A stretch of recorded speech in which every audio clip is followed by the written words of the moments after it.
त्रैविद्यमां सोमपाः पापा, त्रैविद्यमां सोमपाः पापा, त्रैविद्यमां सोमपाः पापा, यज्ञैरिष्ट्वा स्वर्गतिं प्रार्थयन्ते, यज्ञैरिष्ट्वा स्वर्गतिं प्रार्थयन्ते। थोड़ा ध्यान से सुनिए और जोर से चैंटिंग करिए। मेरा उद्देश्य यहाँ पे अकेले चैंटिंग करना नहीं, आप लोग सीखे चीजों को, ठीक है ना। त्रैविद्यमां सोमपाः पापा, यज्ञैरिष्ट्वा स्वर्गतिं प्रार्थयन्ते, यज्ञैरिष्ट्वा स्वर्गतिं प्रार्थयन्ते, स्वर्गतिं प्रार्थयन्ते। ते पुण्यमासाद सुरेन्द्रलोकम्, ते पुण्यमासाद्य सुरेन्द्रलोकम्,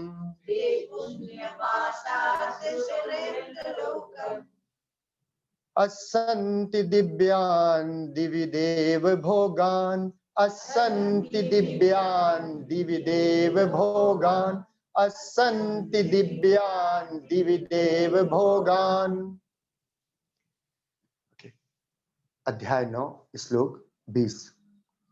यहाँ पे भगवान बता रहे हैं कि जितना सारा ज्ञान, ठीक है, वेदों का ज्ञान, गीता, उपनिषद, ये सारी चीज जो जानते हैं, जो ग्रहण करते हैं, जो जानने का प्रयास करते हैं, उनको क्या होता है, वो जान के करते क्या है।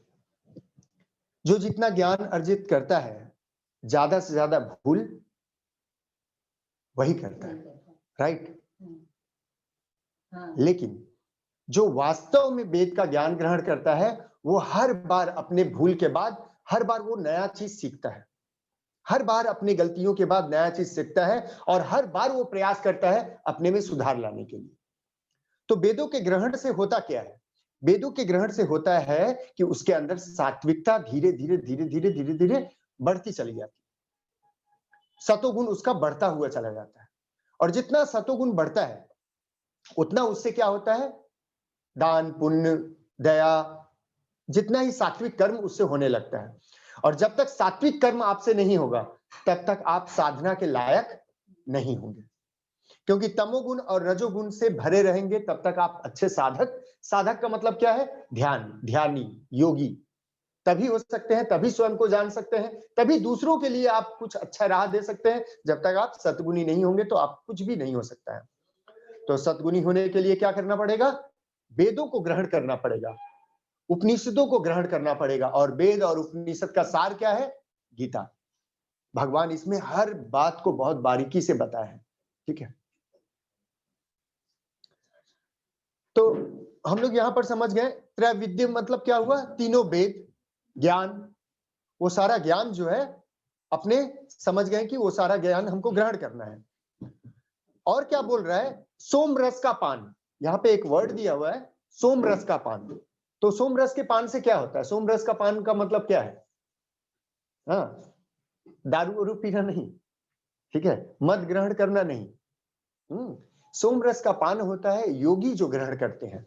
योगी कैसे ग्रहण करते हैं सोम रस, योगी क्या करते हैं, हमारे यहाँ पे आज का मॉडर्न साइंस भी बोलता है और आध्यात्मिक साइंस, मतलब पुराने जो मुनि ऋषि थे वो लोग इसे क्या नाम दिए, सोम रस। सोम रस क्या होता है, हमारे ही ब्रेन से एक सिक्रेशन होता है, वो सिक्रेशन ऐसा ही है, ऐसा आनंद देने वाला है कि कुछ मुद्राएं होती हैं योग में जिसे खिचड़ी मुद्रा बोलते हैं। उसको जीभ को ऊपर करके तालू में उसको लगाने से क्या होता है, वहां से जो रस टपकता है उसे ऐसा शास्त्र बताता है वो सोम रस अमृत के समान है।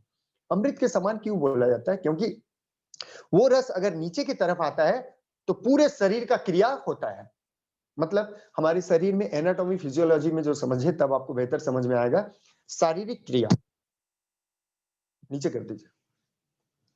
शरीर में बहुत सारी क्रियाएं होती हैं, जैसे श्वसन क्रिया, रेस्पिरेशन की क्रिया, एक्सक्रीशन की क्रिया, मल मूत्र त्यागने की क्रिया, और सर्कुलेशन की क्रिया, ठीक है? इस तरह से बहुत सारी करीब 11-12 हमारी क्रियाएँ होती हैं, ठीक है? उन क्रियाओं को कंट्रोल कौन करता है? वही जो रस टपकता है। वो रस को अगर हम लोग ऊपर लॉक कर देंगे, बहुत ही सिस्टमैटिक और साइंटिफिक है, ऊपर लॉक कर देंगे, तो आपकी सारी क्रियाएँ बंद हो जाएँगी और सारी जब क्रियाएँ बंद हो जाएँगी, तब आप स्वयं में विलीन हो पाएँगे, जिसको बोलते हैं समाधि। वो समाधि के स्टेज में तब अपने को ले जा पाएँगे, ठीक है? तो ये क्रियाओं को धीरे-धीरे, धीरे-धीरे करके समझ में खुद आ जाएगा आपको। वो कौन बताएगा आपको? आपका आत्मा खुद सिखा देगा। कोई गुरु, कोई टीचर का ज़रूरत नहीं है। बीइंग अ टीचर, मैं थोड़ा-सा आपको क्या समझा सकता हूँ? रास्ता। रास्ता क्या है? रास्ता बहुत सरल सा है, आँख बंद करके बैठना। मैं बार-बार बोलता हूँ। जो आदमी जितना साधना में बैठेगा, उसका उतना ही ज्ञान जो है विकसित होता जाएगा। वो अपने शरीर का एनाटॉमी, फिजियोलॉजी सब जान जाएगा। ठीक है? सब कुछ जान जाएगा। लेकिन उसके लिए समय देना पड़ेगा, साधना में बैठना पड़ेगा। और यहाँ पे बताया जा रहा है, वो सोम रस का जो पान करते हैं, जो वेदों का ज्ञान ग्रहण करते हैं, उन्हें क्या होता है कि सारे स्वर्ग की वस्तुएं उन्हें उपलब्ध हो जाती हैं। और कौन स्वर्ग की वस्तुएं? सुरेंद्र लोका। सुरेंद्र लोक किसको बोलते हैं? स्वर्ग। सुरेंद्र मतलब हुआ इंद्र। इंद्र के लोक। तो इंद्र लोक कहाँ समझेंगे, कैसे समझेंगे? नहीं, इसी जगत में जो व्यक्ति आध्यात्म में जाता है, जो व्यक्ति सद्गुणी हो जाता है, उसको सारे ऐश्वर्य मिलने लगते हैं। रुपया, पैसा, ऐशो आराम सब उसको मिलता है। लेकिन जो उसे भोगने लगता है, तो वो फिर अपने अध्यात्म में नहीं पहुंच पाता है, उसकी मुक्ति नहीं हो पाती है। तो यहाँ पे बताया जा रहा है कि भगवान बोल रहे हैं उसे सब मिलता है, देवताओं का भोग मिलता है। माने देवता लोग को क्या है, हम लोग जैसे जानते हैं, देवी देवता लोग जो चाहेंगे वो फट से प्रकट हो जाता है। तो देवी देवता का मतलब क्या है? वही सद्गुणी। जो व्यक्ति सद्गुणी हो गया, जो व्यक्ति आध्यात्म में आने से पहले सद्गुणी हो गया, तो वो जो चाहेगा उसको मिल जाएगा, जो भी चाहेगा। आंख बंद करेगा, जो विश करेगा वो उसे मिल जाएगा। ये कोई मैजिक नहीं होता है। आंख बंद करने से ऐसे किया आ गया, नहीं। आप जो सोचेंगे, जो चाहेंगे, उसका माहौल क्रिएट होने लगता है, उसका एनवायरनमेंट क्रिएट होने लगता है। नॉर्मल आदमी भी जो चाहता है, उसको भी वो चीज हासिल होता है। थोड़ा-सा क्या होता है, समय लगता है, लेकिन सद्गुणी व्यक्ति जो चाहता है, उसको वो चीज जल्दी ग्रहण होता है। ठीक है? जो वो चाहता है किसी का भला हो, वो चाहता है अपना भला हो, तो वो जल्दी-जल्दी होने लगता है। ठीक है? जैसे अभी मैं गया था थोड़ा एक पेशेंट उनका देखने। मैं यहाँ से सोचते-सोचते गया कि मैं जैसे पहुँचूँ उस उनका दर्द वगैरह ठीक हो जाए। उसको जो भी प्रॉब्लम है ठीक हो जाए। मैं कोई जाके मैजिक थोड़ी ना करूँगा, मुझको कुछ आता होता थोड़ी है। लेकिन मेरी इच्छा है कि सामने वाला का कष्ट का निवारण हो जाए। तो मैं गया, मुझे कुछ समझ में आया, मैं किया, उनका आराम हुआ। उनको रिलैक्स मिला और मैं बोल के आया मैं फिर आऊँगा, थोड़ा-सा और हेल्प आपको कोशिश करूँगा, थोड़ा और आराम मिलेगा। लेकिन मेरे करने से, आपके करने से कुछ नहीं होने वाला है। जिसको जितना कर्म फल है, उसको मिलेगा ही। जो कर्म जैसा किया है, उसको उतना भोगना पड़ेगा, चाहे आप हो, चाहे मैं हूँ। जो भी हो, उसको भोगना ही पड़ेगा। इसमें कोई अलग बात नहीं है। ठीक है? तो यहाँ पर भगवान क्या बताएँ? जो वेदों को ग्रहण करेंगे, जो सद्गुणी होंगे, तो उन्हें ऐश्वर्य मिलेगी, जो देवता लोग भोगते हैं। लेकिन अगर उस भोग को आप कंटिन्यू भोगते रहेंगे तो क्या होगा? मुक्ति नहीं होगा और फिर से जन्म मरण के चक्र में आप फिर से उलझ के रह जाएंगे, फिर से फंस जाएंगे। ठीक है? ओके, यहां तक किसी का कोई प्रश्न है? ऑफलाइन ऑनलाइन किसी का कोई प्रश्न है तो पूछे। प्रश्न है तो पूछे, कोई प्रॉब्लम नहीं है, क्योंकि आ ही सकता है। जो लोग पुराने हैं शायद उनको कम है, नए लोग कुछ प्रश्न है तो बोले।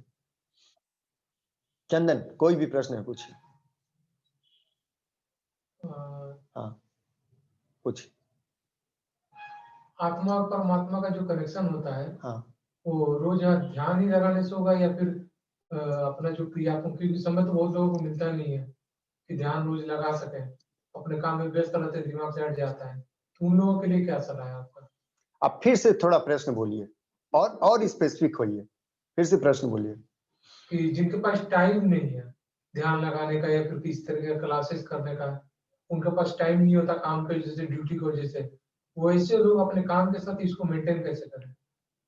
ये आप तो पूरा दुनिया का प्रश्न पूछ रही हैं। अपना प्रश्न पूछिए। नहीं समझ में आया बात? समझ रहे हैं? अपना बात, केवल अपना बात बोलिए। दुनिया का प्रश्न पूछेंगे तो दुनिया का तो आप समझ नहीं पाएंगे ना, दुनिया में क्या है, किसका क्या है, नहीं है। आप अपना स्पेसिफिक होइए, मैं बता रहा हूँ। जैसे मान लीजिए कि हम रोज तो अपना पढ़ाई करते हैं वेरी सुबह गुड। से हाँ, शाम तक, अब उसमें हमको टाइम नहीं मिल पाता है क्योंकि स्टडी का लोड इतना ज्यादा रहता है कि वो नहीं टाइम दे पाते हैं, तो उस टाइम और पीरियड में मेंटेन करना पड़ता है ध्यान चलिए, को। अब ठीक है, अब आपका प्रश्न स्पेसिफिक हो गया, ठीक है। अब उसका उत्तर बहुत सरल सा है। अगर आप अपने आत्मा को जानना चाहते हैं, देश दुनिया को जानने के लिए जितना आप समय देते हैं, आप स्टडी करते हैं किस लिए? जानकारी के लिए ना, the knowledge which you are going to get, knowledge के लिए। तो बाहरी दुनिया में जितना आप समय देते हैं जानने के लिए, उससे भी कहीं ज्यादा समय जब आप खुद के लिए दीजिएगा तभी आत्मा को जान पाइएगा। लेकिन आप एक कदम बढ़ाइए आत्मा के लिए, आत्मा आपको इतना समय दे देगा कि आप सोच भी नहीं सकते हैं। आप किस लिए अध्ययन कर रहे हैं? पता है किस लिए इतना रात दिन कर रहे हैं? अच्छा नौकरी मिल जाए, राइट और रॉन्ग?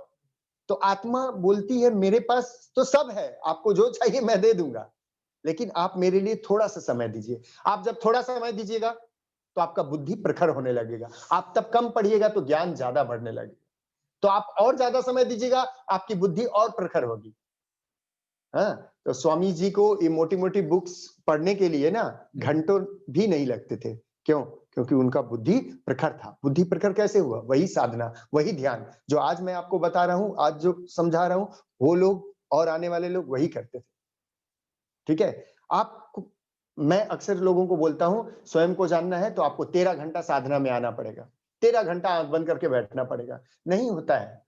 आपको लगता है कि 13 घंटा और बाहर का चीज़ छूट जाएगा। इसका मतलब आपको आत्मा के ऊपर बिलीव नहीं है। हमें आत्मा के ऊपर बिलीव नहीं है। तो आत्मा बोल रही है कि आप थोड़ा-सा करिए ना, 13 मिनट का ध्यान करिए बस। और 13 मिनट में आपका बिलीफ सिस्टम हम बढ़ा देंगे। आपका बिलीफ सिस्टम इतना बढ़ा देंगे, आपकी मेमोरी इतनी प्रखर हो जाएगी, तो ऑटोमेटिक आप हमको ज्यादा समय दीजिएगा तो। आत्मा, भगवान, वही आत्मा, वही भगवान आपका है। वो हमेशा आपके पास है। आप उसके 13 मिनट उनके लिए समय दीजिएगा ना, वो आपके समय इतना ज्यादा बढ़ा देंगे कि आप कितना भी पढ़िए, आपके पास लगेगा कि बहुत आपके पास समय है। ठीक है? कहने का मतलब क्या है? एक-एक बुक पढ़ने में फिर आपको काफी समय कंज्यूम नहीं करना पड़ेगा। 13 मिनट, ओके?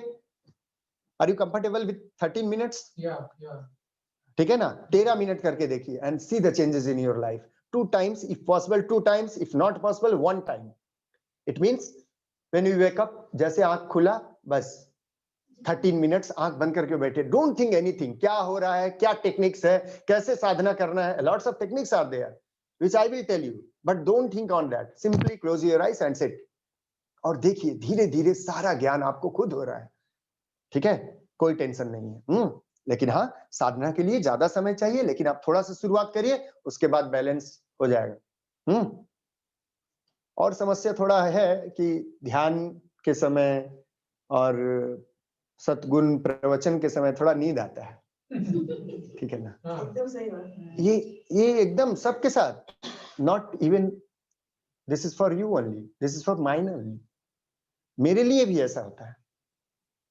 जब मैं कुछ अच्छा पढ़ने लगता हूँ, नींद आने लगता है। क्यों पता है? वो मन का काम है। मन आपको देख रहा है ना, ये आदमी कहाँ चला जा रहा है? मेरा रास्ता छोड़ के चला जा रहा है दूसरी जगह। मेरे साथ नहीं रहेगा तो बाहरी दुनिया का काम कैसे करेगा? कैसे रोएगा? कैसे हंसेगा? कैसे तकलीफ में रहेगा? क्योंकि जो आपको सुख देता है वो भी अंततः दुख ही देता है। तो जिंदगी भर आप कैसे दुखी रहेंगे? उसका भी तो अपना भगवान टारगेट दिया है ना, कि मन क्यों बनाया गया है? मन भी ईश्वर के द्वारा बनाया गया एक सिस्टम है, और आपका ही ईश्वर, आपका ही आत्मा के द्वारा बनाया गया है। क्यों? क्योंकि आप बाहरिक दुनिया में फंसे रहे, क्योंकि आपने कर्म ऐसा किया। और as a teacher, as a शास्त्र भी आपका टीचर है। वो आपको बता रहा है, देख लीजिए, आप अगर आत्मा के साथ होंगे तो मन आपका कुछ भी बिगाड़ नहीं सकेगा। थोड़ा-थोड़ा समय देके देखिए, मजा आएगा, बहुत अच्छा लगेगा। आनंद किसको कहते हैं? आनंद मतलब सुख दुख से ऊपर है आनंद। आनंद का कोई अपोजिट नहीं है। सुख का उल्टा क्या है? दुख का उल्टा क्या है? सुख है। आनंद का उल्टा कुछ नहीं। आनंद से और आनंद, परमानंद। जब आप थोड़े आनंद में आएंगे, फिर आप विशाल आनंद की तरफ जाने लगेंगे। ये सब ज्ञान नॉमिनल है। ठीक है? आपको मैं बोलूंगा तो आपको हंसी आएगा, बिलीव नहीं करेंगे। जब मैं अपना योग का पढ़ाई शुरू किया तो मैं केवल ये सोच के गया था, हाँ ठीक है, वो उसमें पास हो जाना पड़ेगा। नेट का मैं एग्जाम दे, नेट समझते हैं ना? हाँ, मुझे उतना आता भी नहीं था, लेकिन मुझे पता था कि मैं जाऊंगा, पास हो जाऊंगा। फर्स्ट टाइम एग्जाम दिए, पूछिए, मैं बोल के गया था, ओ हो जाएगा, इस बार जाएंगे तो मैं कर लूंगा। अभी भी मुझे नहीं आता। मेरी मिसेज को हमसे ज्यादा ज्ञान है, मेरी मिसेज को हमसे ज्यादा योग शास्त्र में ज्ञान है, मुझे नहीं आता। तो मैं अपने ऊपर प्राउड नहीं करता, मैं अपने आत्मा के ऊपर प्राउड करता हूं। मुझे पता है कि मेरा भगवान है, वैसे ही आपको पता होना चाहिए आपका ईश्वर है। थोड़ा सा उसके साथ में समय देते हैं, थोड़ा सा उनके लिए समय देते हैं। कभी कभी कोई कोई हमको बोलते हैं सर काम नहीं हो रहा है, हम बोले ठीक है, काम ऐसे ही पैसा आ जाएगा, आप खाली छोड़ दीजिए, काम मत करिए, घर में आंख बंद करके बैठिए। मैं बोलता हूँ कुछ कुछ लोगों को, आंख बंद करके बैठिए। दुनिया का सबसे बड़ा पुरुषार्थ क्या है पता है? ध्यान। ध्यान से बड़ा दुनिया में पुरुषार्थ हो ही नहीं सकता है ही नहीं। लेकिन आपको बिलीव करना होगा अपने भगवान के ऊपर। ये तो मानते हैं ना भगवान जो चाहे कर सकता है, राइट और रॉन्ग? राइट। तो आपको उनको क्या करना पड़ेगा? थोड़ा सा उनको श्रद्धा से आस्था करिए, उनके ऊपर समय दीजिए ना आंख बंद करके। और बहुत लोग प्रूफ किए हैं ना, मैं तो बोल बोल के प्रूफ कर रहा हूं, बहुत लोग खुद में प्रूफ किए हैं। बहुत सारे लोग हैं जो प्रूफ किए हैं। तो जब बहुत सारे लोग किए हैं तो हम लोग जब ओके टेस्टेड प्रमाणित होता है ना, जब दुकान से एसी वगैरह लीजिएगा, टीवी लीजिएगा, उसमें टिकट लगा रहता ना, ओके। Okay means what? ये प्रोडक्ट चलेगा भाई आपका, ये घर में ले जाइएगा तो चलेगा, क्योंकि टेस्ट किया हुआ है, ओके का स्टिकर लगाया हुआ है। All those names are just like a sticker, ठीक है ना? बहुत सारे योगी पुरुष थे जो अपने को प्रमाणित कर दिए, ठीक है? मैं तो केवल बोल रहा हूं, और मैं बोल इसीलिए रहा हूं ताकि मेरे लिए भी समय मिले, मेरा सद्गुण बढ़े। मैं बहुत स्वार्थी हूं, मैं बार बार बोलता हूं मेरा सद्गुण बढ़े, और अगर सुन के आप भी अपना सद्गुण बढ़ा लीजिए तो दैट्स योर लक, ठीक है?